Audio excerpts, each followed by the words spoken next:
recordemos, a ver, en términos genéricos. Acá nos dedicamos a multiplicación. Vimos FDM, TDM y STDM.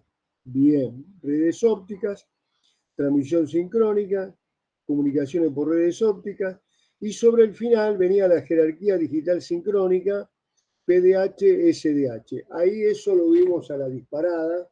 Lo anterior no, lo vimos bien porque me interesa que quede bien claro, porque el STDM es una tecnología que es en la que se apoya todas las redes de transmisión de datos. Por lo tanto, eso sí lo vimos bien.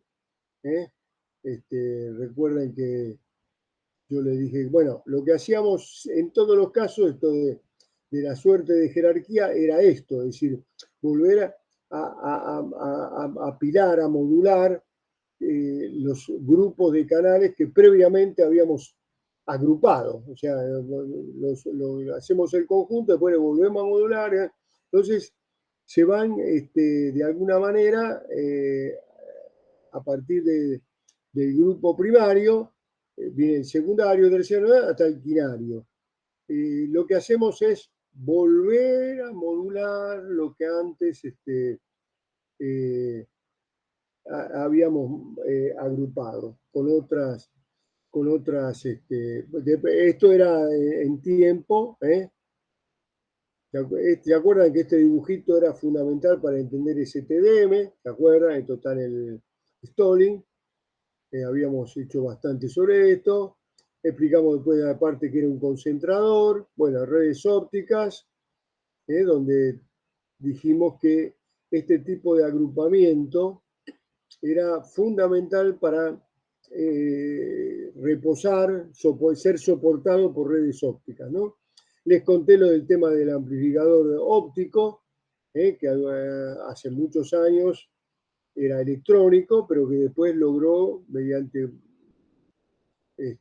los físicos que le pusieron tierras raras a los semiconductores, lograron un amplificador a nivel óptico. No era necesario transformarlo en señal eléctrica para hacer un amplificador electrónico y después volverlo a ordenar. Entonces, bueno, este es el diodo en cuestión.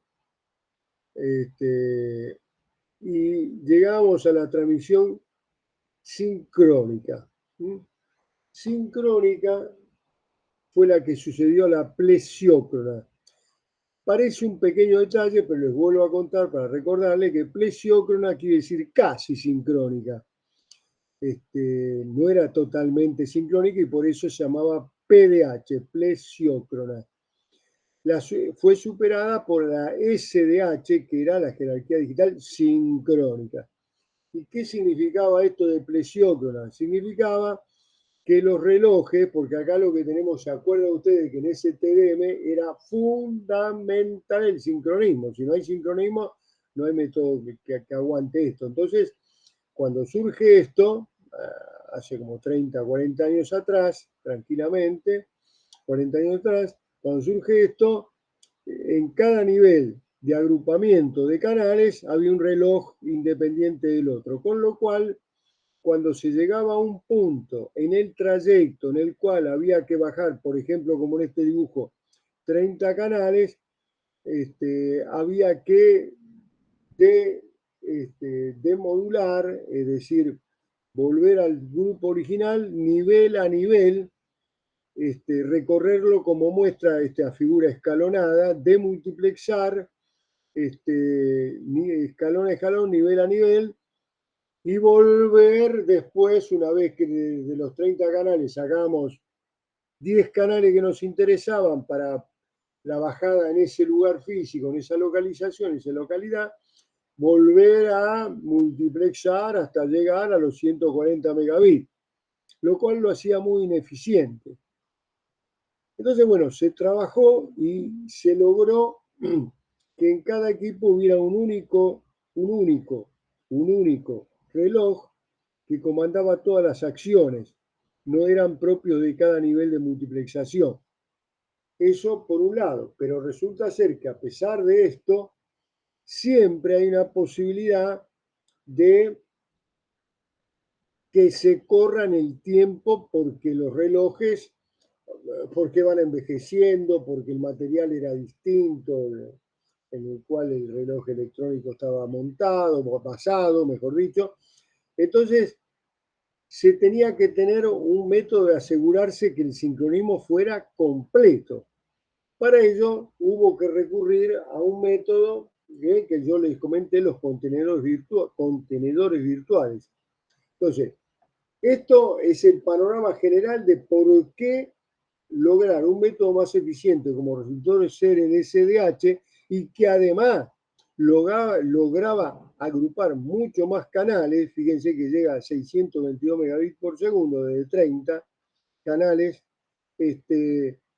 Entonces, para lograr el sincronismo, asegurar el sincronismo, se tuvo que, entre comillas, inventar un contenedor virtual en el cual yo pudiera ubicar las tramas mediante ayuda de algún pointer, o sea, apuntador, porque dentro del contenedor le damos un margen mínimo de flotamiento de esa trama que se pudiera correr mínimamente y poder ubicarla. Bueno, esta es la introducción general, ¿no? Limitaciones del PDH.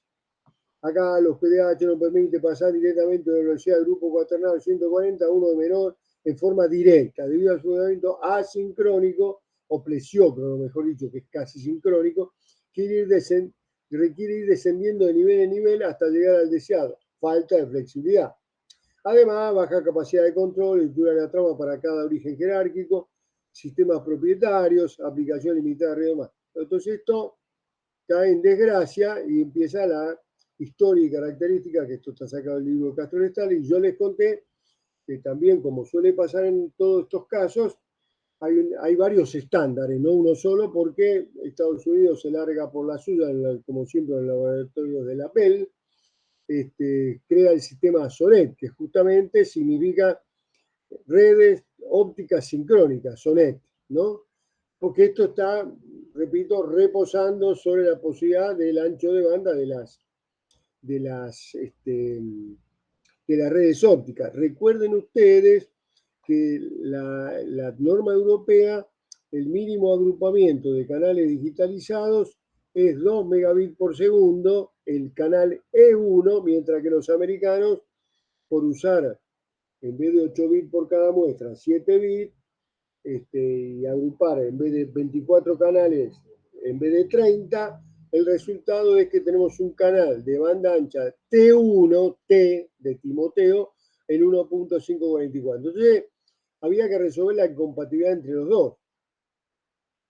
Para ello, bueno, vamos a ver cómo lo arma cada uno, pero es importante tener en claro que hay que resolver esa cuestión también. Entonces, acá hacemos una comparativa del SONET SDH, que se basa en la transmisión sincrónica. La frecuencia promedio de todos los relojes de la red es la misma, sincrónica, porque la otra era plesiócrona, PDH.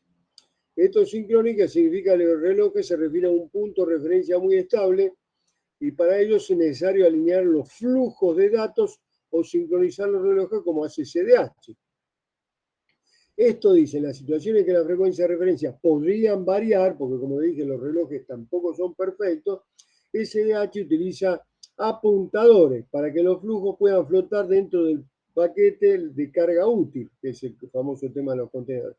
Permite así asignar o alinear con gran flexibilidad la carga útil dentro del paquete de transmisión. Esta es la llave de la cuestión que ya se las conté y acá se la repito. Entonces, ¿cómo trabaja el modelo SDH? Bueno, el modelo SDH a nivel físico, que en general, ya les digo, fibra, como dice acá, también es radio, el cable coaxil ya quedó en desuso. Entonces, la capa física la divide en tres módulos, podríamos llamarlo. Tres módulos como se ve en este gráfico. ¿Ven? Fíjense en la parte inferior, hay directamente, está lo que se llama el trayecto, que va de extremo a extremo entre ambos multiplexores extremo a extremo. Luego, en cada lugar que se realiza multiplicación y desmultiplicación está la sección de multiplicación, y entre amplificadores, o sea, los regeneradores, como lo llamamos en técnicas digitales, está la sección de regeneración. Es decir, en la parte superior vemos esto manifestado en la capa física, que es la capa optoelectrónica, y después tenemos la sección de regeneración, la sección de multiplexación y la última capa de los contenedores virtuales. Arriba de eso aparece la tecnología ATM, que ya, y la tecnología IP. Ojo que la tecnología ATM trabaja a nivel, vamos a decir, 2, o sea, la capa de enlace, y la tecnología IP en el nivel 3, en la capa de red, ¿no? Pero bueno, acá está la presentación de todo, volvemos para atrás, no, para atrás no, sí, para atrás, y vemos que la sección de regeneración acá está explicada, tramo entre dos equipos que regeneran la señal, multiplexor, regenerador, pa. Sesión de multiplicación, tramo entre dos equipos que multiplexan o desmultiplexan la señal. Acá aparecen los ADROP, ADM, estos son los que vamos a ver, que se encargan de eso, o sea, subir y bajar canales mediante multiplicación y demultiplicación, y el trayecto que se recorrió una señal desde su entrada en la SDH hasta la salida. Repito, acá está. Creo que en el Forushan comete un error, me parece a mí conceptual, porque mete esto en el nivel de enlace. En el nivel de esto está ligado al nivel físico. Estamos en el nivel físico. Entonces,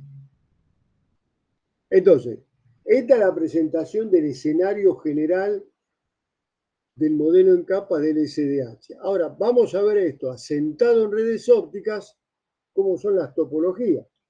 Las topologías en general son anillos que se interconectan en determinados puntos, en que se llaman justamente con dispositivos cross-connect, pero que existen los add-drop, que son los puntos, los triángulos verdes que permiten en distintas localidades, localizaciones, subir y bajar canales mediante esta técnica, ¿no? Bueno, acá un poco más en detalle, el add-drop, ¿ven? El anillo urbano, cómo me subo y me bajo en cualquier punto, y dentro del anillo óptico y el cross connect. Es lo mismo que esto, pero visto con el foco un poquito más en detalle. También tenemos la posibilidad de enlaces punto a punto, como en este caso, ¿ven? Enlaces punto a punto, no son anillos, y en un punto intermedio hay que bajar canales a drop. Le metemos un equipo ADM. Bueno, acá otro dibujo más, para ilustrar un poquito más las dos cosas. Bien. Bien. Acá muestra el esquema jerárquico que se utiliza en las redes ópticas. Fíjense, por eso acá las definió antes, que hay redes de acceso, redes metropolitanas, redes regionales, redes continentales o submarinas. Bueno, esta jerarquía la vemos en este gráfico, donde estamos desde la parte inferior de los ETD, que entran en el nivel mínimo, el nivel inferior, y van subiendo en jerarquía redes metropolitanas, redes de área extensa y redes continentales. Esto muestra el esquema jerárquico. Y acá cuenta el SONET, esta norma ya leído norteamericana, donde tenemos los niveles que se denominan OC, Optical Carrier, como de nivel 1, 3, 9, 12, hasta llegar al último. Esto lo vamos a desarrollar un poquitito. Y para eso tenemos que entender que la trama de esta norma contiene pequeñas diferencias con la UITT, pero pequeñas diferencias. El concepto es el mismo. ¿Qué quiere decir el concepto es el mismo? Paso a la siguiente figura.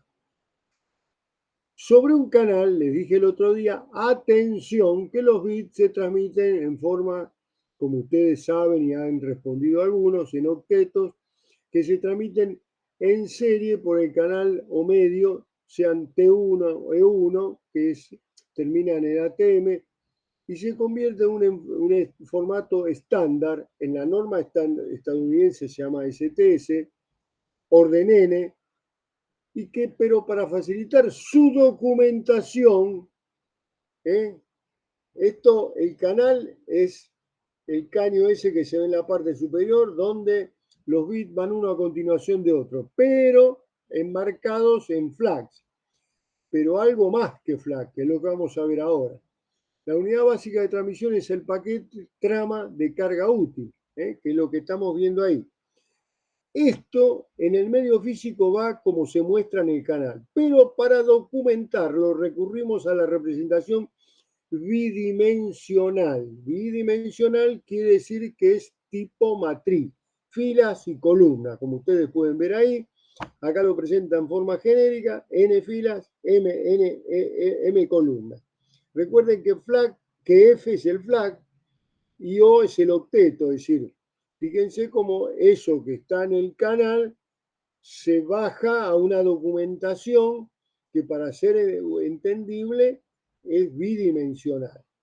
Entonces, a partir de que si esto está claro, les cuento cómo es esta bidimensional. La carga útil secuencial se ordena de izquierda a derecha y de arriba hacia abajo. Eso es importante. ¿Cómo entender este gráfico? En el primer de agrupamiento, jerarquía SONET, estamos en la norma norteamericana, después pasamos a la SDH, que es la que usamos normalmente aquí, resulta de 810 octetos. Recuerden que siempre son 8000 tramas por segundo, es decir, una muestra cada 125 microsegundos.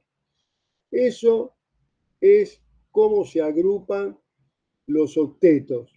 Pero para su facilidad en la documentación, esto a su vez se agrupan en 3 octetos que son utilizados para colocar información de los 3 niveles. ¿Cuáles eran los 3 niveles? Sección, línea y trayecto. ¿Recuerdan? Pim, pim, pim, vuelvo para atrás. Perdón, acá. Recuerden, sección que va de regeneración, multiplicación y trayecto. Bueno, estos tres quedan con lo que se llama un overhead o sobrecarga. Se genera una cabecera adicional a todo lo que es la carga útil. Esto, si a ustedes les interesa el detalle, está bastante bien explicado en el foro USAM, pero son hojas y hojas de detalle de esto. Entonces, en la cabecera yo tengo sobrecarga de sección, de línea y de trayecto, porque necesito información de esos 3 niveles. El resto es carga útil. Pero de todas maneras, fíjense ustedes que las columnas son 90 octetos y que las filas son 9 por 90. Pero resulta que en cada uno hay 8 bits por octeto. Si multiplicamos todo esto, me da 6480. Entonces, pero cada uno contiene 8000 bits. Entonces la ranura, cuando multiplicamos todos esos numeritos, me da 51.480 megabits por segundo. O sea, 15 minutos. ¿Cómo? 15 minutos. Muchas gracias, muchas gracias. Estamos terminando esto. Estamos terminando porque quiero que se entienda bien. Terminamos esto y pasamos a la otra. Entonces, fíjense ustedes que esto en el primer nivel me da 51,48, pero cuando pasamos al nivel siguiente tenemos que multiplicar todo lo que vimos por 3. Ven abajo de este agrupamiento, el nivel 3, 51,840 por 3. Esto me da esto muy famoso, el nivel 3, 155 megabits por segundo. Estamos en la norma estadounidense de SDH, que se llama todos los STS. Bien, entonces, como yo les decía anteriormente, la carga útil, por ejemplo, estamos en la norma estadounidense, por lo tanto la carga útil son T1, el usuario puede insertarse en más de un paquete. Esto implica porque puede estar colocada en cualquier parte de ese área donde está el contenedor. Para ello necesitamos un apuntador para indicar dónde comienza y así la carga flota dentro del paquete gracias al apuntador que lo puede ubicar y esos datos están en la cabecera. Ello permite operar en forma sincrónica e incluso ser compatibles atrás, es decir, aceptar tráfico asincrónico que venía del PDH, manejando las variaciones o ajustes de temporización inevitable dentro de la red. ¿Se dan cuenta ustedes entonces cómo el apuntador viene de la cabecera y me ayuda dentro del área de carga útil a ubicar las tramas? Bueno, hay algo que se llama justificación, y la justificación es una definición, no voy a entrar en detalles. Hay posibilidad de justificación positiva del puntero y justificación negativa del puntero. En realidad, justificación quiere decir ajuste. No, que estamos justificando algo. Es una traducción. Y hay justificación positiva y negativa, como dice acá. En la justificación positiva del puntero se da cuando la frecuencia de entrada es menor que la de salida, por lo tanto, lo que hacen es insertarse bytes de relleno, por eso se llama positiva, que no afectan a los datos. Los bytes de justificación siempre se insertan en la misma ubicación dentro de la trama. Pero por otro lado, hay justificación negativa del puntero, que se da cuando la frecuencia de entrada es mayor que la de salida. Entonces los bytes pueden llevar información real y tener que correr el puntero. Pero esto es un detalle que no le vamos a dar mucha bolilla, ya es un detalle fino. Bueno, entonces nos largamos al SDH, que ustedes verán, el libro Castro de Tale comienza diciendo lo que yo les estaba diciendo antes, que esto podemos pensar que hay una sección de encabezado y una sección de payload o carga útil. Esto estamos en SDH, repito, y esto se arma en tramas que se llaman STM, la otra se llama STS, ¿se acuerdan? STM, N es el nivel. Entonces, en forma lineal es así, pero en forma matricial, ¡pac!, aparece lo que les había dado antes. Pero que no cunda el pánico. Acá estamos otra vez lo mismo, 9 filas por 200, por 270 nebytes, o sea, tenemos un encabezado también, sección de encabezado, con 9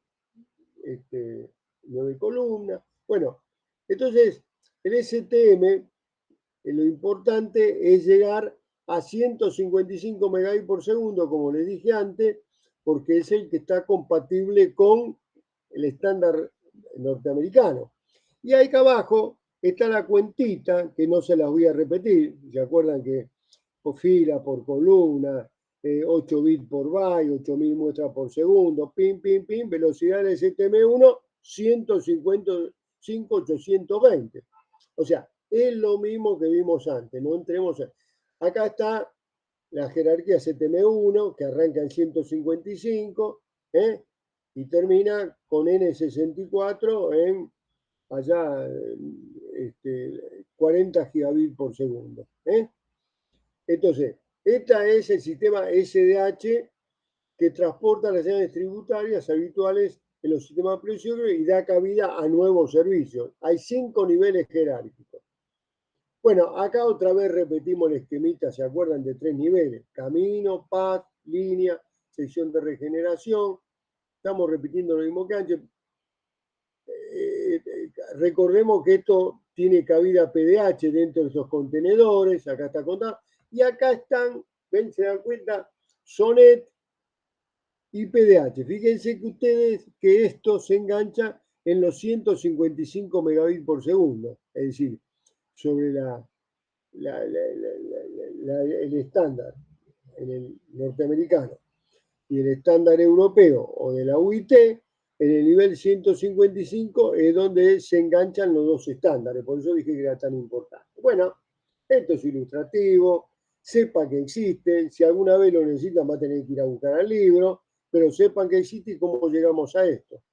Bueno, acá viene el futuro de las redes ópticas, ya hablamos bastante sobre esto, y a ver cuánto falta. Bueno, ya estamos ahí, chicos. Los invito, faltan 3 minutos creo, los invito a pasar al otro tema, que son redes locales o redes LAN, porque terminamos con esto. ¿Alguna pregunta, chicos, antes de pasar a la otra? No, por el momento no. Yo intenté una revisión rápida porque el otro día lo hicimos ultra rápido, entonces por eso, bueno, nos encontramos en el próximo bloque. Y acordate de habilitarme la entrada, para entrar, Pero Antonio. ya vos no te quiero, por eso no te habilito. Ah, bueno, bueno. Nos vemos, chao. ¿Qué pasa con vos, Jorge? Que te tengo No más, sé. te tengo más, perdóname. Bueno, Listo, nos dale. vemos, nos Chao. vemos.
Acá estamos. Aquí estamos, sí, señor. Vamos a ver, redes locales.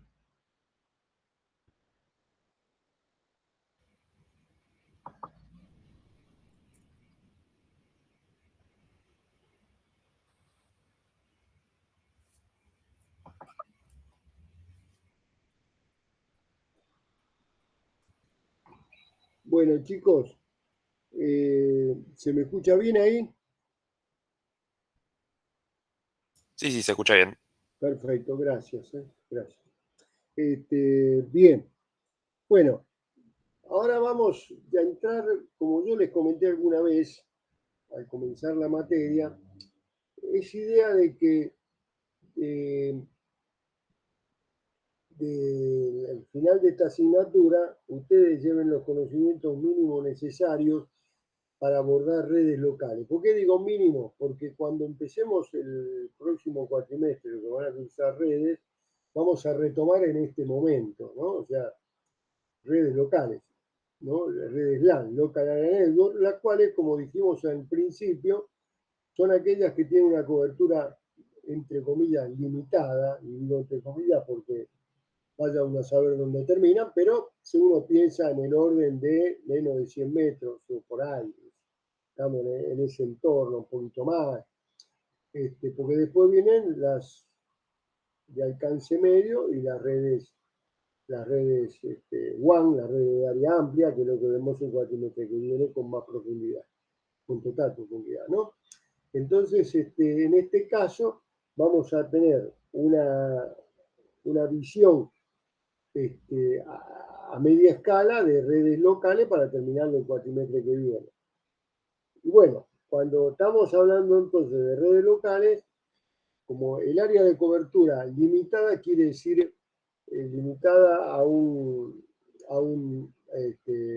bueno, por supuesto, al área doméstica, a un área de oficinas, un edificio, un campus, una empresa que tenga campus también, en fin, pero no, para salir de una distancia, como yo le dije, limitada, hay que hacer un salto, posiblemente con un repetidor, por ahí con algún, en general con un radioenlace, por ejemplo, no sé, la sede que tenemos a Caseros 1 o 2 con el campus en Lynch, se podría vincular, son 5 kilómetros, ahí ya, digo yo, más o menos, tenemos que pensar un radioenlace, pegar un salto punto a punto, tendríamos que hacer un calculito como el que hablamos en las últimas clases, pero bueno, estamos en esa limitación. Para eso, eh, estamos hablando de dos tipos de redes en un principio, redes cableadas y redes inalámbricas, que van a ser vistos durante el transcurso antes del fin del cuatrimestre, ¿no? Digo esto porque cuando yo dije un salto de radio, bueno, es un salto punto a punto, un radio, pero hay redes locales como continuidad de las redes alámbricas, que son las originales, que entre otras cosas para dar movilidad y flexibilidad, sea en vez de una red cableada con cableado estructurado, que vimos también en medio de enlace, se hace por medios inalámbricos, el famoso Wi-Fi y toda esa historia que vamos a ir viendo más o menos de aquí a fin del curso, ¿no? Bueno, entonces dijimos, acá hay una introducción que lo sacamos un poco del Stalin, donde cuenta un poco esto. Las LAN comenzaron con redes de computadoras personales, también se aplican a grandes sistemas donde hay mainframe y dispositivos de gran almacenamiento, y ahí salen justamente las redes de almacenamiento. ¿eh? Es una red independiente para gestionar almacenamiento. Bueno, no hay ninguna novedad, las redes surgen para compartir recursos, en definitiva, ¿no? En este caso, recursos lógicos, como son los datos que están almacenados en otro lugar. Bueno, esto se puede ver en este esquema. Sí, perdón.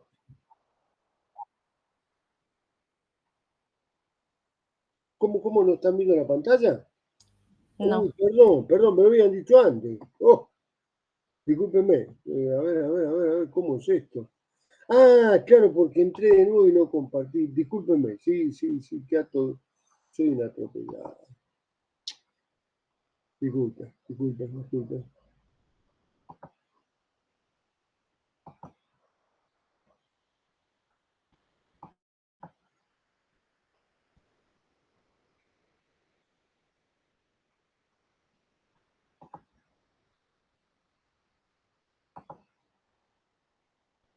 ¿Ahora sí?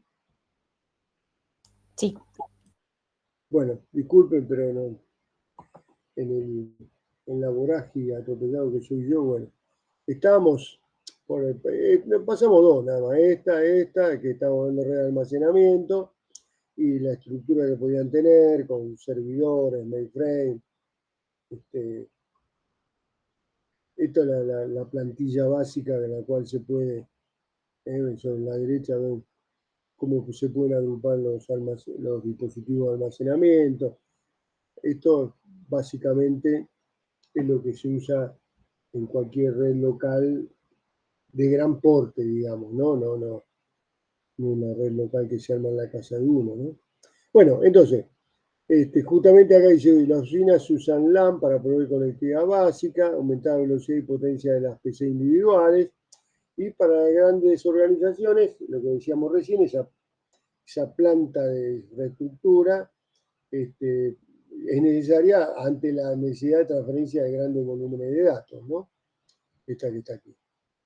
Esto, repito, está sacado de Stalin por cualquier cosa que quieran entrar en detalles, pero bueno, lo que vemos es que hay servidores centralizados, grupos de trabajo, y debe ser una red troncal de alta velocidad que fue creciendo en velocidad porque esto empezó con velocidad de 4 y 10 y 16 megabits por segundo, y estamos hablando actualmente de gigabits por segundo, las redes locales de alta velocidad.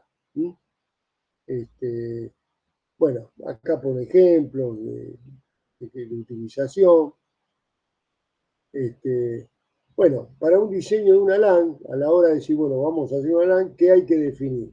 La topología, los medios de transmisión, que ya sabemos bastante sobre eso, arquitectura, modelo en capas y qué protocolo. Acá lo que vamos a ver, que en nuestro famoso modelo de arquitectura en capas, la placa de red tiene nivel 1 y nivel 2 solamente. Y en eso nos vamos a basar, porque cuando retomemos la materia del año que viene de redes, lo que vamos a ver es que arrancamos del nivel 2 con un poco más de profundidad y ahí nos empezamos a levantar hasta el nivel 7, ¿no? Depende de la arquitectura que usemos, hasta el último nivel de aplicación, que es la interfaz con el usuario. Bueno, entonces, lo que vamos a ver ahora son las topologías, que suelen denominarse en árbol, en barra, en bus, que es un caso particular del árbol, en anillo y en estrella. Es decir, el bus, acá vemos el primero a la izquierda arriba, es un medio en el cual decimos, bueno, vamos a un único medio, nos colgamos todo de él y hacemos una suerte de competencia para la utilización de ese recurso compartido. Porque fíjense que es, vamos a decir, un único alambre, que puede ser una única frecuencia de radioenlace, una única fibra, pero que la utilización solo puede hacerse entre dos. Porque si se hace más entre dos, lo que vamos a obtener es que la tercer trama que entre va a colisionar con alguna de las que están transitando y esa trama de información más otra trama de información lo que da es basura, trama basura. Es decir, no nos sirve de nada. Información más información no es más información, no, es basura. Entonces esa colisión es lo que tenemos que tratar de evitar con algún método, alguna forma protocolar de evitar colisiones o minimizarla, mejor dicho, ¿no? Entonces eso tenemos abajo de ella la arquitectura árbol, que como dijo es un caso particular del anterior. El anterior es un caso particular del árbol, quiero decir, ¿no? Porque fíjense que ahí tenemos tres conectadas en un punto cabecera, ¿no? Y el flujo de datos sigue siendo sobre el bus en forma lineal. Esto, pasando a la derecha, la alternativa que tenemos, que es interesante a la hora de, si queremos evitar esas colisiones que estamos diciendo, es la estructura del anillo, que vamos a pasar a ver ahora. Este es un anillo físico. Vamos a desarrollar un poquito ahora en unos minutos. Y después está la estructura, la arquitectura, la topología estrella, vamos a decir así se llama, donde en un hub repetidor o concentrador, en realidad físicamente hablando, convergen todas las estaciones sobre un punto en común. También se la llama radial, porque a veces los radios de una rueda, pero esto que se conoce como hub o concentrador puede quedar transformado en un bus o en un anillo, depende cómo conectemos adentro del repetidor. Atención, ¿no es cierto? Pero bueno, es muy común utilizar este estrella o radial, esta modalidad estrella radial, porque permite un tendido de cable rápido, práctico, de distintos puntos hacia un punto central.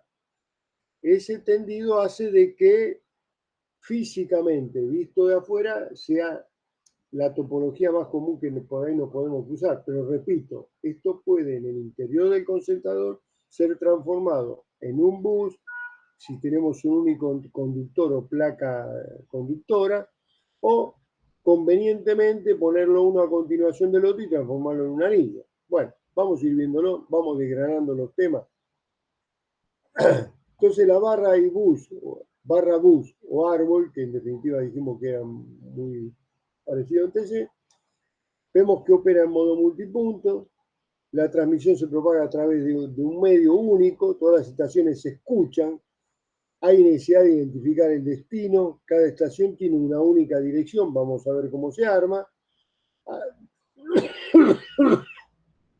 Es posible la conexión full duplex, pero se necesita regular la transmisión, como dijimos, para evitar colisiones y ver quién captura primero el canal y cómo podemos hacer para que el otro no colisione. Los datos que van a circular son pequeños bloques denominados trama. Perdón, en la topología, pequeña digresión, la topología bus, ustedes pueden observar que en los extremos hay un triangulito negro, que es una impedancia artificial, digamos, que se coloca en los extremos, porque la línea debe estar terminada en una impedancia que sea similar a la impedancia propia del cable.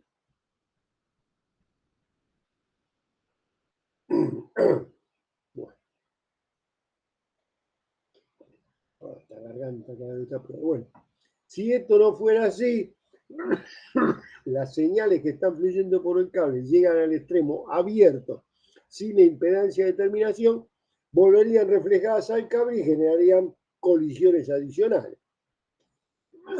Por lo tanto, se ponen esas impedancias de terminación, como acá las llama. Porque la terminación absorbe tramas en el extremo final.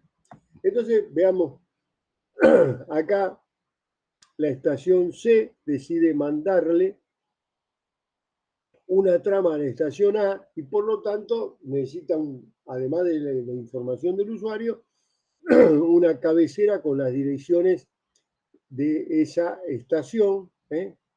Y bueno, vemos cómo transcurre, pasa de largo de B y es tomada por A porque reconoce la dirección como propia.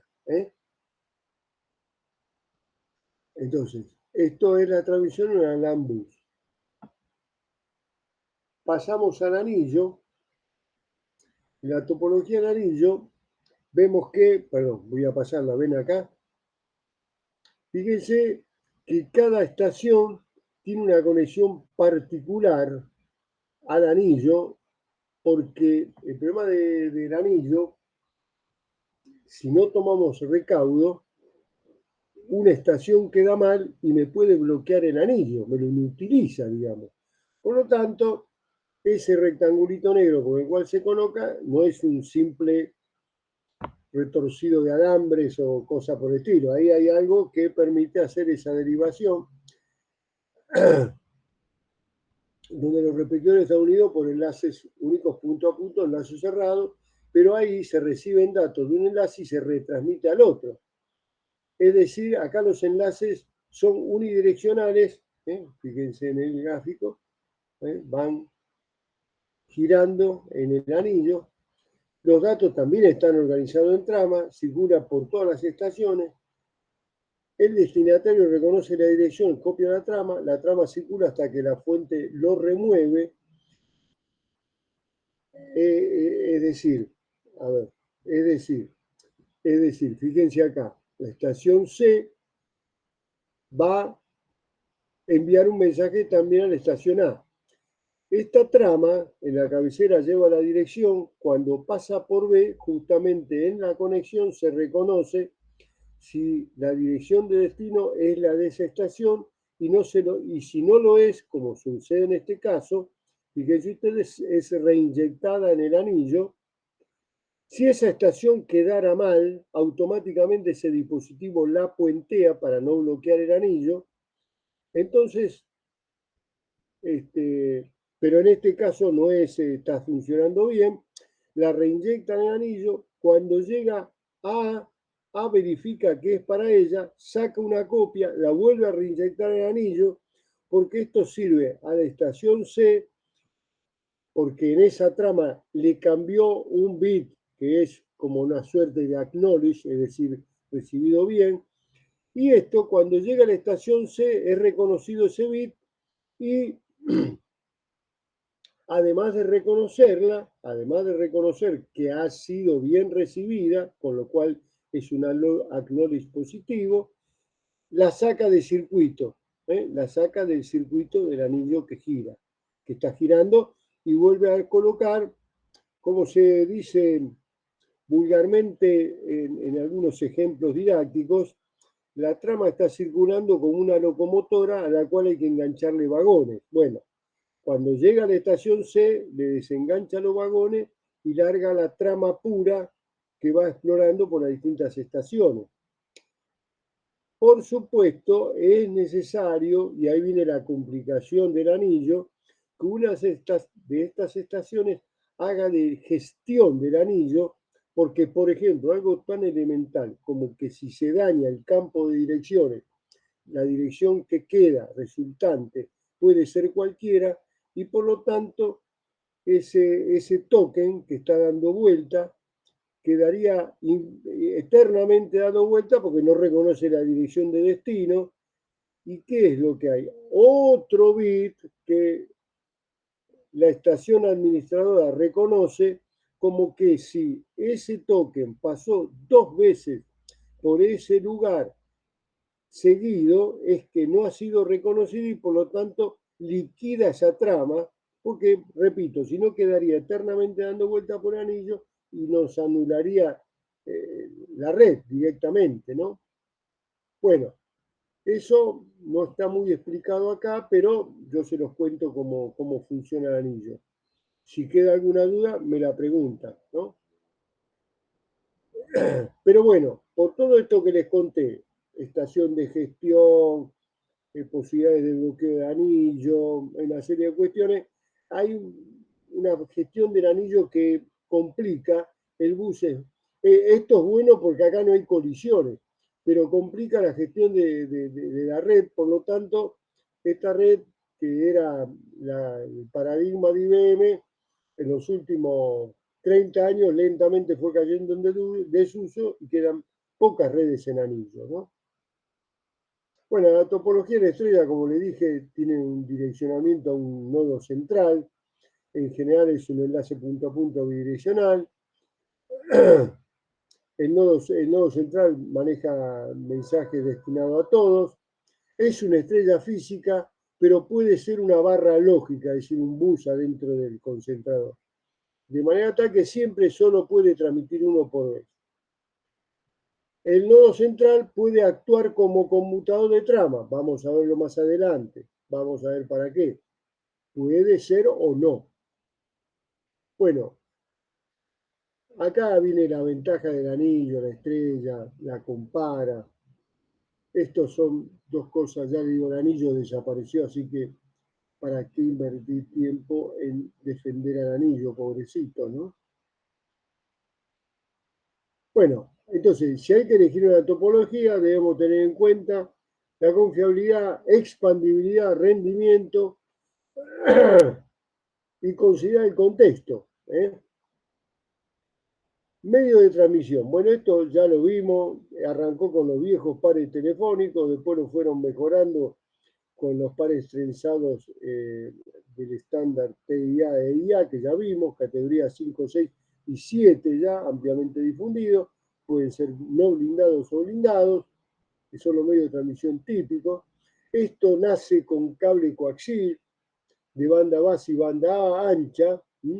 La banda base en general iba de la terminal, es el cable más delgado, iba de la terminal hasta el concentrador, y después el backbone que bajaba por los diferentes pisos era un cable coaxil de banda ancha. Bueno, luego aparece la fibra óptica y arrasa con todo esto, porque además el cable coaxil tenía problemas físicos de instalación, es decir, primero había que instalarlo con curvaturas limitadas, porque no se puede hacer una curvatura en 90 grados, y por otro lado, el conectorizado del cable coaxil generaba falso contacto y cualquiera que tocara el cable o lo pateara, ¿verdad? Se generaba falso contacto y quedaba la red se colgaba. Por lo tanto, cuando apareció la fibra óptica, esto quedó totalmente desactualizado.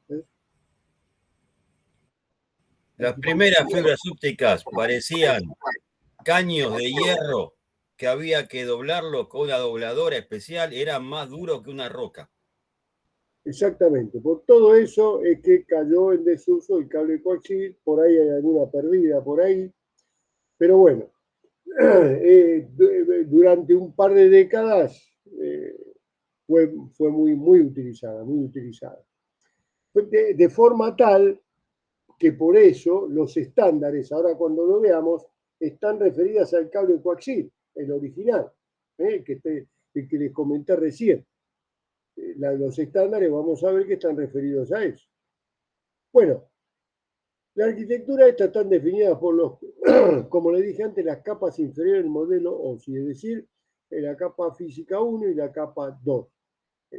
Entonces, siempre usando el modelo de referencia IEEE 802 punto y un número adicional, ¿no? El 802, como creo que les comenté, el IEEE se reunió en febrero del 80 y ahí sacaron el estándar 802, que va a aparecer eternamente repetido.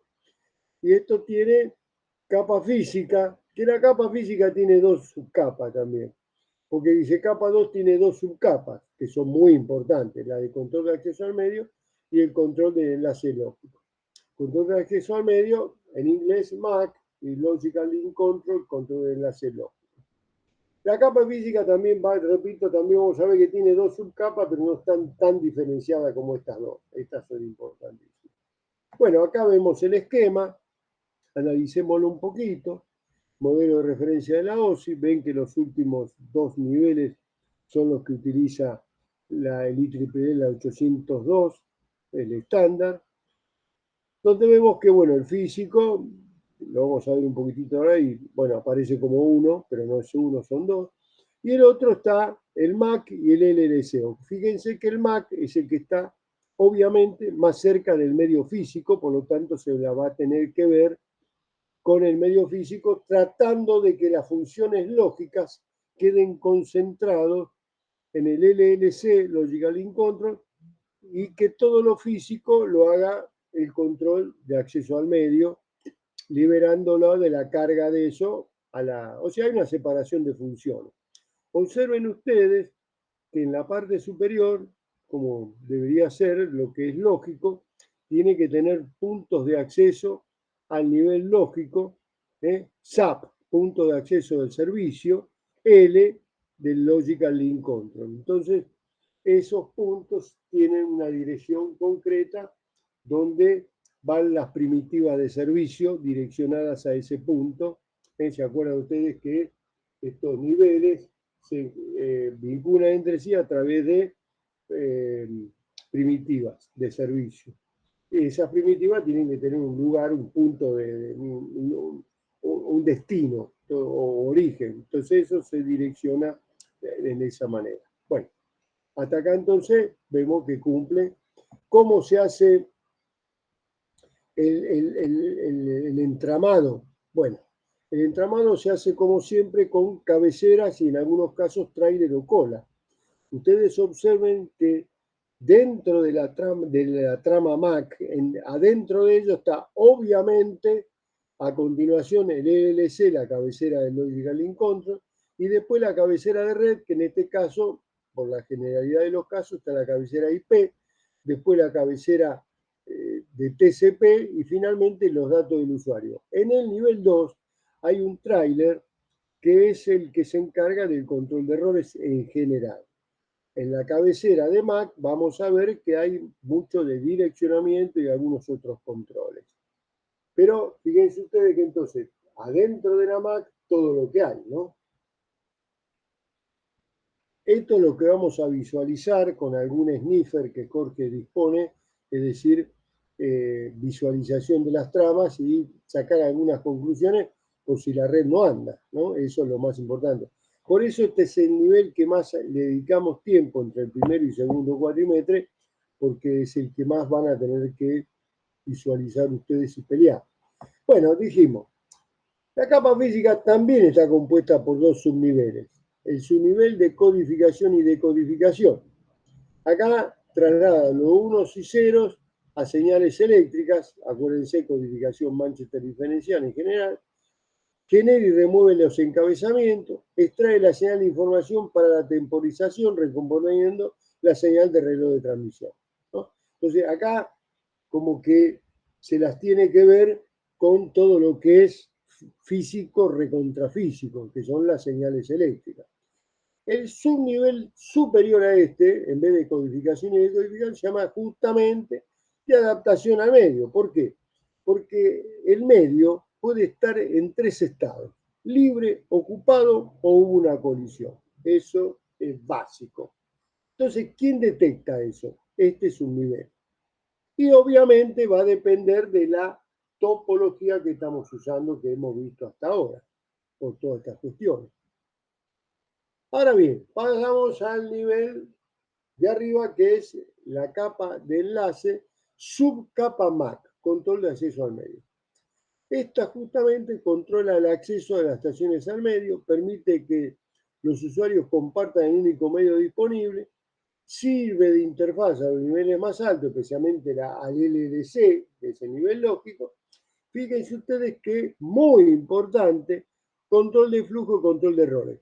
Les voy a repetir que acá todas son todos primos hermanos y no tan hermanos del HDLC, por eso insistimos tanto en que el HDLC es una familia de protocolos que da lugar, como buena familia, a otros, como es este caso, el de las redes locales.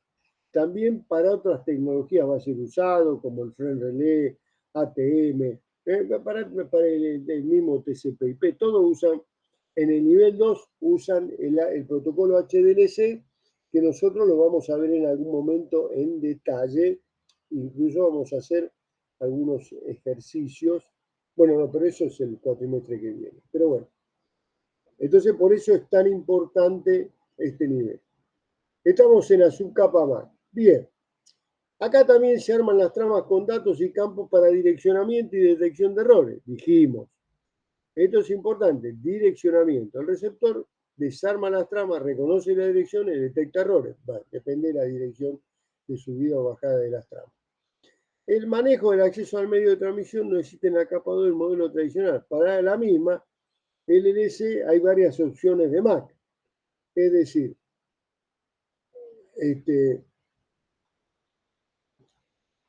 decir, acá lo que vemos que como método de acceso, recordemos, hay varios. Este se llama de contention en inglés o contención en español, pero en realidad mejor nombre es pugna, o disputa por el único medio para ser compartido entre varias estaciones. Después está el circular, el round robin, el circular que vimos recién en Anillo, y el de reserva. El tiempo se divide en ranuras para utilizar el medio. Esto es una presentación general de los métodos de acceso. Faltaría decir acá, en realidad, de rotación circular yo no hice hincapié, es el método un poco de el sondeo, es decir, donde a cada estación se le va preguntando por una estación central, cómo de alguna manera, además de alguna manera el método de token del anillo hace lo mismo. A cada estación se le da una una ranura de tiempo para que haga su operación de transmitir. En la de contention no, esto es pugna, disputa, pelea, contention. Son los dos, digamos, métodos extremos. En uno se comparte por sondeo, se interroga a las terminales quién tiene para transmitir una por una y se le va dando un tiempo si es necesario. Y si no, se pasa a la siguiente. En contención no, es pelea pura, por un metro. Entonces, acá entramos en la etapa, creo que esto lo presenta así el Tenenbaum. Dice, bueno, en la capa de 2 de enlace, para el control de acceso al medio hay protocolos de acceso múltiple. El padre del abuelo, perdón, de todos estos protocolos es el aloha, que es el saludo en hawaiano, y esto se dio lugar porque, bueno, Hawái es un país que es un conjunto de islas, entonces la universidad en las distintas islas tenía anexos, por lo tanto, mediante un radio, que puede ser un cable también, que puede ser cualquier cosa, una fibra, pero ellos usaban un radio, sobre ese radio, simulando un bus, simulando no, es un bus inalámbrico, es decir, como si fuera un alambre que recorre todas las islas, se peleaban por el uso, peleaban, disputaban el uso de ese radio único. Y como por ese origen, ahora lo vamos a desarrollar, se llamó aloha como el saludo hawaiano. Y hay otra versión, aloha ranurado, porque el aloha tenía sus limitaciones, todo eso lo vamos a ver. Después sigue con detección de portadora, libre de colisiones, contención limitada, por división de longitud de onda, y las LAN inalámbricas, que va a ser un poco la última que vamos a ver. Bueno, antecedentes del sistema aloha. Como les dije antes, eran paquetes por radio. Cuando la estación tiene una trama, envía. Es decir, acá el operador está sentado adelante de la terminal. Cuando el tipo tiene una necesidad de enviar, tipea, control de como retorno de carro y sale la trama. Y que arreglátela como puedas. Te puedes encontrar en dos situaciones. Que esté desocupado el medio o que esté ocupado. Si está ocupado, hay colisión. Entonces, cuando la estación tiene una trama, la envía. La estación escucha un tiempo fijo más pequeño, más un pequeño incremento. Durante ese tiempo, si recibe un acknowledge, se completó exitosamente la transmisión de la trama. Si no recibe eso, retransmite. Si no hay acknowledge, después de repetidas transmisiones, hay una secuencia de verificación de trama. Si la trama, bueno, acá viene que también la trama puede dañarse por ruido o porque otras estaciones están transmitiendo al mismo tiempo y hay colisión. Bueno, cualquier superposición de trama causa colisión. Esto hace que es el método más elemental, más fácil de llevar adelante, pero tiene un rendimiento, es decir, entre las tramas que se envían y las que llegan a destino adecuadamente, solo lo hace el 18%. Por lo tanto, es muy sencillo, muy fácil de implementar, pero tiene muy bajo rendimiento. Por lo que les comentaba recién, donde esto va a haber un tiempo de demora por la cantidad de tramas que hay que retransmitir. Ahora bien, como ustedes pueden ver en este gráfico, colisión puede haber de distintas, acá tenemos 2, 3, 5 estaciones transmitiendo. Fíjense que con que una trama simplemente colisiona un bit, ya quedó estropeada la trama y hay que volver a retransmitir. Entonces, es importante, se dan cuenta ustedes que esto, hay canales que llegan exitosamente, pero no son muchos, solo el 18%. Entonces apareció allá un matemático, el primer matemático que fue el Klein Rock, que se dedicó a estudio porque el origen de este tráfico, y ahí viene lo bueno de que estudiamos en telefonía, el origen de este tráfico es aleatorio. Por lo tanto, hay que ver la distribución de Poisson. ¿Se acuerdan de Poisson que cuando dijimos el origen aleatorio del tráfico?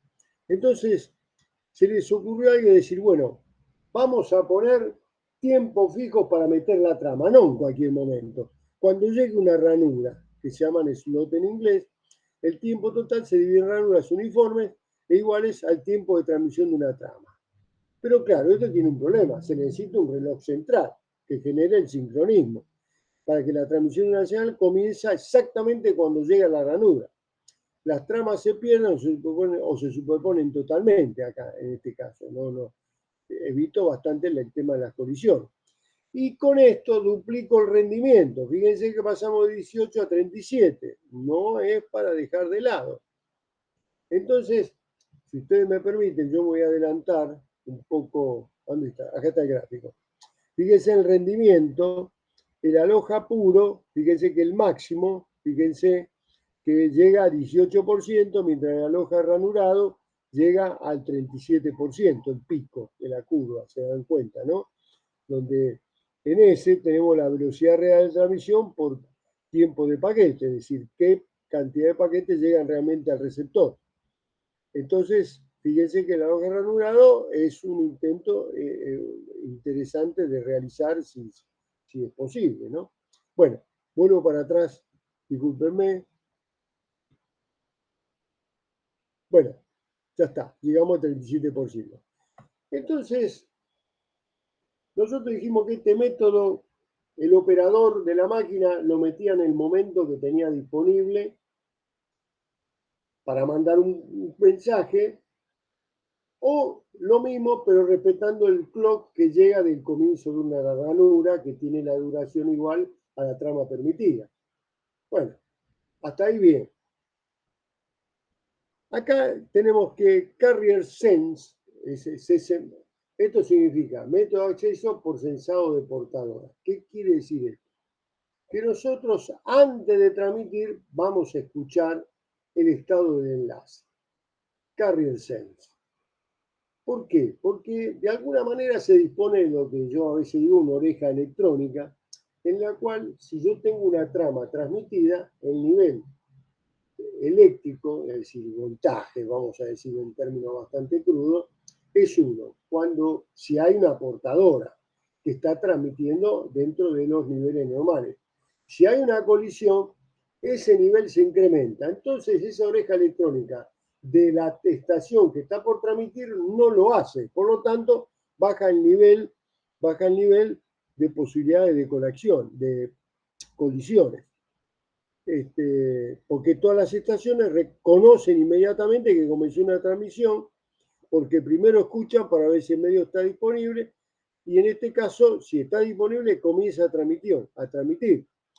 Pero ¿qué pasa? Si dos estaciones comienzan a transmitir a la vez, porque los dos detectaron el enlace libre, el vínculo libre, va a haber colisión en la mitad, vamos a decir. Si eso sucede, porque están escuchando colisión, esperan un tiempo razonable y envían un acknowledge. Si no reciben acknowledge, retransmiten. La máxima utilización depende del tiempo de propagación, y esto lo impone la longitud del medio, y del tamaño de la trama. Esto lo vamos a ver más en detalle enseguida. Porque entonces, tiempos cortos y trama larga dan mejor utilización. Tiempo de propagación corto, quiero decir, ¿no? Entonces, el CSMA, repito, Carrier Sense, escucha antes de transmitir. Esto da lugar a tres opciones de CSMA. Atención. Como ustedes se darán cuenta que el más elemental de todo es el que se llama persistente, ¿no?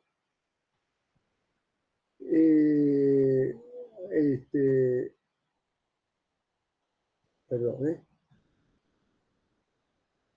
Este es el persistente 1. Quiere decir que este señor evita dejar el canal libre. Para ello, la estación que desea transmitir escuche. Si el medio está libre, transmite. Si el medio está ocupado, espera que se libere y transmite inmediatamente. Es un sistema sumamente egoísta porque está permanentemente tratando de transmitir. Esto tiene problemas, porque si dos o más estaciones esperan, seguramente habrá colisión. Entonces, frente a esto está el no persistente, que dice, CSMA no persistente, si el medio está libre, transmite. Si el medio está ocupado, espera un tiempo aleatorio del orden del retardo de transmisión, que sería un ida y vuelta a lo largo de la red. Y vuelve a 1, o sea, vuelve a tratar de transmitir. El retardo aleatorio reduce la probabilidad de colisiones. ¿Por qué? Porque en el otro caso, si hay dos caprichosos que están permanentemente tratando de transmitir, entran en un buque y no van a transmitir nunca porque se la pasan colisionando. En vez de acá le doy un retardo aleatorio que reduce la probabilidad de colisiones, porque no todas las estaciones tienen el mismo retardo, porque aleatorio, son de diferentes. Pero ¿qué pasa? Se pierde capacidad porque el medio está libre después del fin de una transmisión, hasta que algún aleatorio se meta, ¿no? Aún si una o más estaciones se esperan para transmitir. Entonces, este no termina de ser el mejor, ¿no es cierto? El no persistente frente al persistente, que es el egoísta. Entonces aparece un sistema intermedio entre estos dos que se llama el P persistente, es decir, el nuevo persistente que está permanentemente persistiendo en transmitir. El P persistente es que se toma un tiempito aleatorio antes de volver a insistir. ¿Para qué? Para tratar de reducir colisiones igual que el no persistente. Pero también trata de reducir tiempo muestro que tiene igual que el 1 no persistente. Entonces, ¿cuáles son las reglas? ¿Cuáles son las reglas? Si el medio está libre, transmite con una probabilidad P y espera un retardo de 1 menos P. P es un número que tenemos que fijar, ¿no? Probabilístico. Y una de tiempo es el máximo retardo de propagación. Si el medio está ocupado, antes sí estaba libre, escucha hasta que quede libre y repite el paso 1. Lo que tenemos acá como paso 1. Y 3, si la transmisión se retarda una unidad de tiempo, repite el paso 1. O sea, esto es un intermedio, repito, entre el 1 persistente que hiciste permanentemente y el no persistente que si el medio está ocupado, espera un tiempo aleatorio y en ese tiempo aleatorio podamos estar perdiendo tiempo que podemos estar utilizando. Por eso aparece este. El tema está en darle un valor óptimo al valor P. Entonces, acá hay una serie de consideraciones que no la vamos a ver en detalle. Dice, hay que evitar inestabilidad cuando hay fuerte carga de tráfico. Cuando termina la transmisión, la cantidad de estaciones N que espera se puede multiplicar por la probabilidad P que transmite. Y entonces empieza a dar una serie de consejos para adoptar el valor de P. Porque todo depende de la carga de tráfico, ¿no es cierto? Acá en este dibujito y en este también, ¿dónde está esto? ¿Dónde se me fue? ¿Dónde se me fue el dibujito que quería mostrarle? Discúlpenme. Bueno, no lo encuentro ahora. Qué raro. Yo creo que lo tenía acá. Bueno, pero en definitiva, discúlpenme, chicos. Acá lo que tenemos es el 1 persistente. Fíjense que una vez que terminó de estar el canal ocupado, mete la trama. El no persistente que se toma su tiempo. Hay un retardo que es el que está arriba de todo. Y el P persistente, que cada un valor de P va tomando el canal desocupado y transmite. Es un intermedio, repito, entre el 1 persistente, que está a la izquierda abajo, y el no persistente, que está a la derecha arriba. El 1 persistente, como el valor de P es variable, en forma intermedia va intentando transmitir. Sería casi el óptimo, ¿no? Ahora bien, seguimos avanzando sobre el CSMA y viene el tema de que el CSMA hace un avance y collision detect, es la CD que está ahí, quiere decir que se queda escuchando para detectar colisiones. Es decir, él envía la trama, pero se queda escuchando a ver si hubo colisión o no. Es la forma más expedita de retomar el enlace. Con CSMA las colisiones ocupan el medio mientras dura la transmisión. Las estaciones escuchan mientras se transmite. Si el medio está libre, transmite. Si está ocupado, espera que se libere y transmite. Si detecta colisión, la refuerza con interferencia y para. Espera un tiempo aleatorio y vuelve al paso 1. Es decir, en este caso, como hay 3 estados posibles del enlace, fíjense, el enlace que está ocupado por una trama, el periodo de pugna o contención o el periodo de inactividad o canal libre. Son las 3 condiciones que puede estar el canal.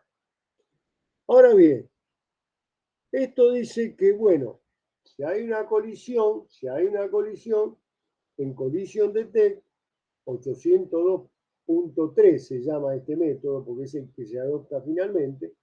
¿Se acuerdan que era 802.1 número? Bueno, este es 802.3. Es interesante detenerse un segundo y decir, fíjense, si detecto una colisión, la estación que está más cerca de la colisión refuerza con una trama de interferencia y detiene, y esa trama de interferencia hace un ruido especial que cuando lo escuchan cualquiera de las estaciones que está con intenciones de meter una trama, para. Porque si la mete genera más colisión y más ruido, entonces queda más inutilizado. Entonces, acá lo distintivo de Collision Detect es que se está escuchando permanentemente el enlace y cuando se detecta una colisión, la estación más cercana larga una ráfaga, una señal de ruido, para que todas las estaciones entren en estado de congelamiento. Ninguna va a hacer automáticamente una inyección de una trama en el enlace, sino que espera un tiempo aleatorio y vuelve al paso 1. Vamos a ver cómo es eso del tiempo aleatorio. Aguárdenme que enseguidita les cuento, porque tiene un tiempo de espera definido. Ahora se los cuento.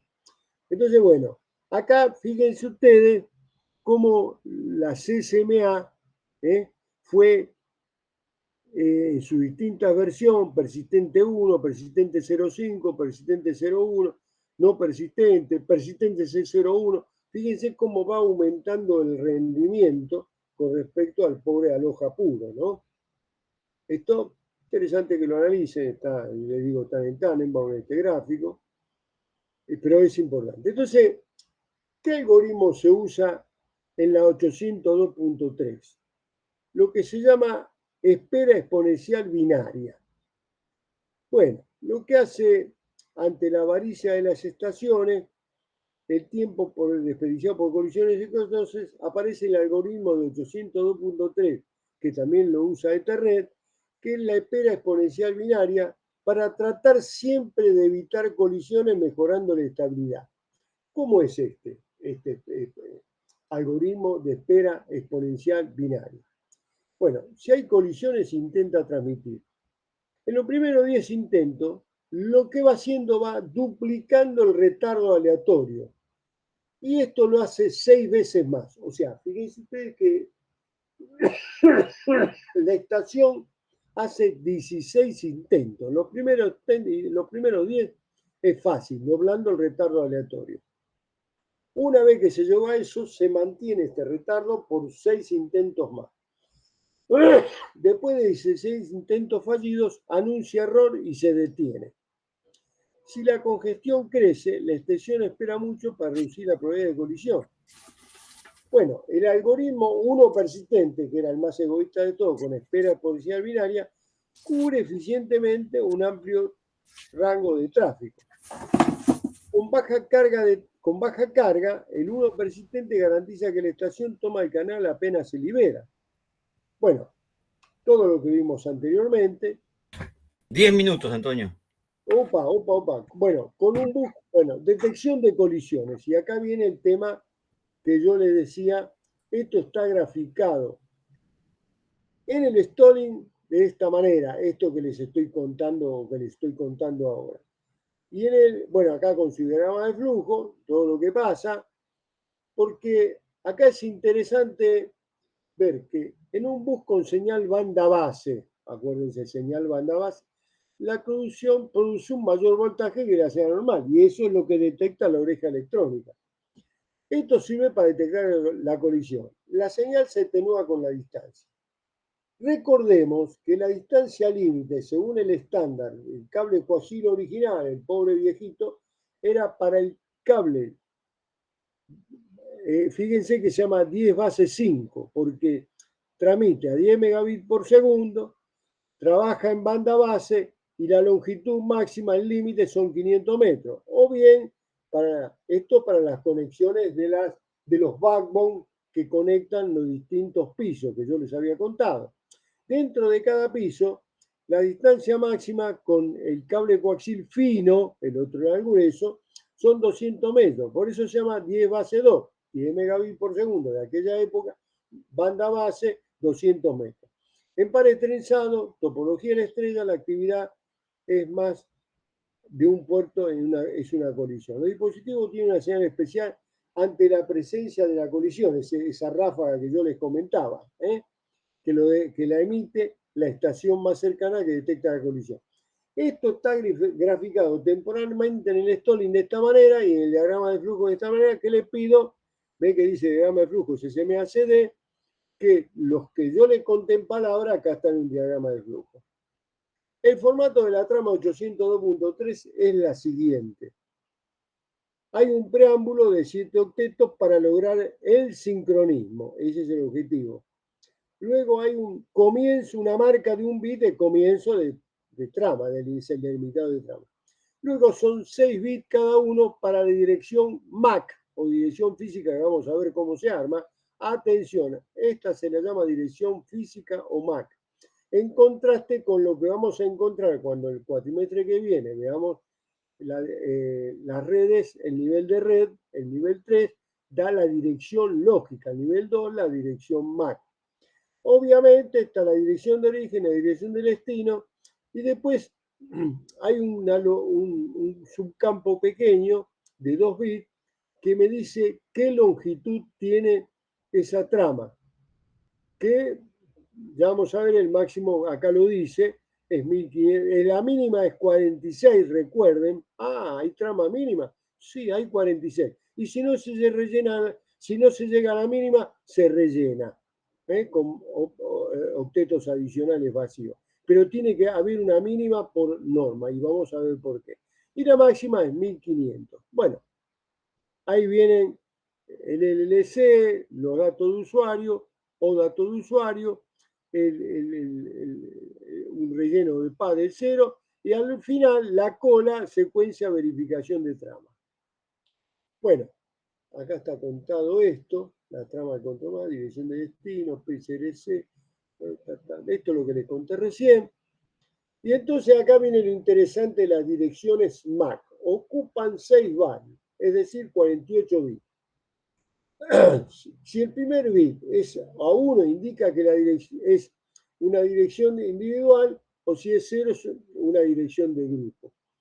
El bit indica direcciones locales, el segundo bit, o direcciones universales. Y después lo interesante que viene, para ocupar los 48 bits totales, son 22 bits que lo puede asignar al fabricante, que en general es el número de serie. Los 24 bits restantes asignados al hardware es un... Perdón, me equivoqué. Acá habla... acá está, esto está mal puesto. Porque en realidad uno es 22 bits asignados por la IEEE y los 24 bits asignados por hardware, que normalmente es el número de serie. Es decir, la suma de esos dos números, uno otorgado por la entidad de reguladora y otro asignado por el fabricante, la suma de esos 46 bits va a ser única en el mundo, porque es imposible que el conjunto de las dos dé igual. Y esto es importante, porque no hay dos placas con la misma dirección física, porque si no, sonamos. Dirección duplicada, se pudrió el tema de la red. Entonces, fíjense ustedes que esta dirección MAC es de 48 bits. Esto es importante que lo tengan en claro porque cuando vean el sniffer ahí van a ver las direcciones, pero bueno, yo leí en EXA, o sea que eso no importa mucho a la hora de interpretarlo. Pero bueno, sepan entonces que eso, la dirección MAC es muy importante de la dirección física. Dejamos el nivel físico y acá vamos terminando porque se me terminan los minutos. Entramos en el Logical Link Control. 3 minutos. Perfecto, muchas gracias. Se encarga de transmitir los PDU entre dos estaciones. Debe soportar el acceso múltiple en un medio compartido. La capa MAC lo aliva de algunas tareas de acceso al medio. Pero acá está involucrado el direccionamiento de fuente y destino para el usuario de LS. ¿Se acuerdan? Por el punto de acceso al servicio. ¿Se acuerdan acá? Este dibujito, que atrás que quedó. Hasta el final. Acá está, ¿ven? esa dirección del punto de acceso al servicio está obviamente en el LLC. Discúlpenme volver atrás, pero quería que no se les pasara por alto qué tenía que ver esto de la dirección del LLC, ¿no? Bueno, entonces, el LLC, repito, es importante el tema de las direcciones de punto de acceso a servicio. Está basado, otra vez repite, nivel 2, protocolo HDLC, que ya lo vamos a ver, esconde la diferencia entre los distintos tipos de red 802, como le dije, hay varias 802.2. Para ello sigue la estándar 802.2, que proporciona posibles servicios, o sea, modalidad datagrama y modalidad orientada a conexión. La orientada a conexión es el menos usado, yo nunca lo vi, pero en modalidad datagrama con confirmación o sin confirmación, datagrama es todo sin confirmación, ese es el que más se usa. En caso de necesitar comunicaciones confiables, el campo de control del LLC contiene número de secuencia y de confirmación parecido al HDLC, que todavía no lo dio, pero no es idéntico. Entonces, la trama MAC y LC, bueno, esta que pasé recién es la trama del LC, donde están los diferentes subcampos, pero lo vamos a ver, ven que está acá explicado. Perdón, aviso de que se está por cortar. Bueno, chicos, llegamos hasta la trama del LC y ahí retomamos la próxima clase. Bueno, les agradezco la presencia, gracias Jorge por todo. De nada, Mauro, el lunes contestamos tu inquietud. Buenísimo. Bueno, entonces la próxima clase es el lunes y el sábado es feriado, creo, el próximo sábado. Así que bueno, el próximo lunes terminamos de ver redes locales, esta introducción a redes locales. Bueno, buen fin de semana, gracias chicos por la asistencia. Hasta luego. Y disculpen las notas del examen, pero bueno, listo. Chao, hasta luego. Buen fin de semana. Hasta luego. Chao, chao.